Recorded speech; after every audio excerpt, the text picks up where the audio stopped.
ফেব্রুয়ারি নড়িয়ার পোড়াগাছা এলাকায় যৌথ বাহিনীর অভিযানে উদ্ধার করা হয় ৯৫টি ককটেল। এর আগের দিন একই উপজেলার জবসা ও ভোজেশ্বর এলাকা থেকে উদ্ধার করা হয় আরও ২২টি ককটেল। এখানেই শেষ নয়, জাজিরার মুলাই ব্যাপারী কান্দি গ্রামে ককটেল তৈরির সময় বিস্ফোরণে ধ্বংস হয়ে যায় একটি ঘর। এ ঘটনায় নিহত হয় ৩ জন।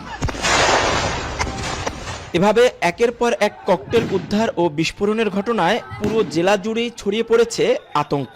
স্থানীয়দের অভিযোগ, আধিপত্য বিস্তার ও রাজনৈতিক বিরোধকে কেন্দ্র করেই এসব বিস্ফোরণের ঘটনা ঘটানো হচ্ছে। বিস্ফোরক দ্রুত নিয়ন্ত্রণে আনতে না পারলে আসন্ন নির্বাচনে ভোটার উপস্থিতিতে নেতিবাচক প্রভাব পড়তে পারে বলে ধারণা অনেকের।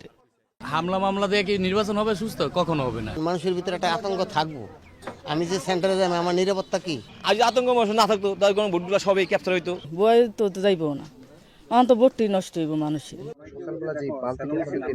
সুষ্ঠু নির্বাচন নিশ্চিতে বিস্ফোরক উদ্ধারে নিয়মিত অভিযান চালাচ্ছে যৌথ বাহিনী।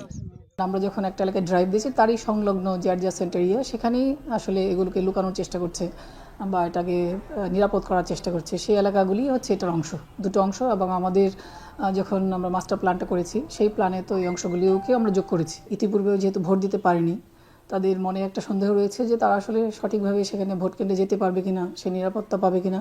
এই ইস্যুগুলোকে কেন্দ্র করেই আসলে আমরা মনে করছি যে এটাকে হচ্ছে সরকার খুব গুরুত্ব দিচ্ছে। গত এক মাসে শরীয়তপুরে উদ্ধার করা হয়েছে ৩ শতাধিক ককটেল। এ ঘটনায় ৩৫০ মামলা হয়েছে, আটক ৮ শতাধিক। কাজী মনিরুজ্জামান, এখন শরীয়তপুর।